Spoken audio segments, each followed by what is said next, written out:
Well, again, for anyone who might care, um, my thoughts on the new McCartney biography.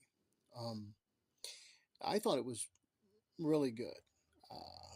It wasn't perfect.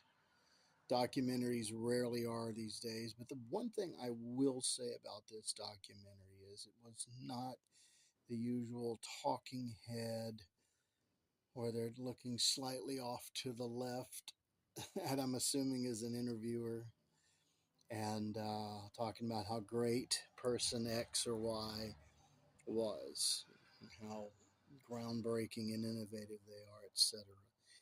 Um, this used voiceovers, which I thought was uh, really cool, and I thought that it had everything that it needed. It talked enough about the Beatles and the breakup. And he's at an age now where I think he realizes that's gonna loom in his life and history no matter what. I mean, it just is. And talked about the other Beatles solo ventures, Linda, the kids, her part, albeit somewhat hesitantly at times, and specifically bringing up members that have been long since forgotten about, like Jimmy and Henry McCulloch, Denny Seiwell, and of course Denny Lane, and those guys had a lot to do with the music and why it became popular.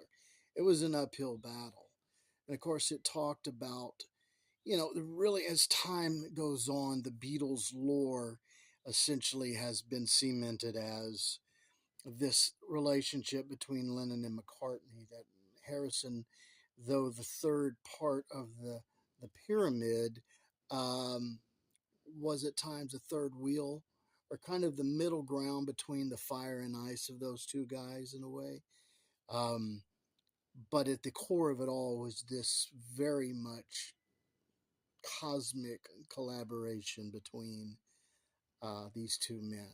And that's getting more focus as McCartney knows his time is running out. I thought that the 3-2-1 was really good with Rick Rubin. If anyone gets a chance to watch that, it's really good.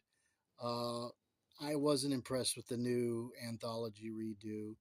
Get Back was marvelous. Let It Be redo was pointless. But check out that new McCartney video if you're a documentary, if you're a Beatles fan or a McCartney fan. Peace.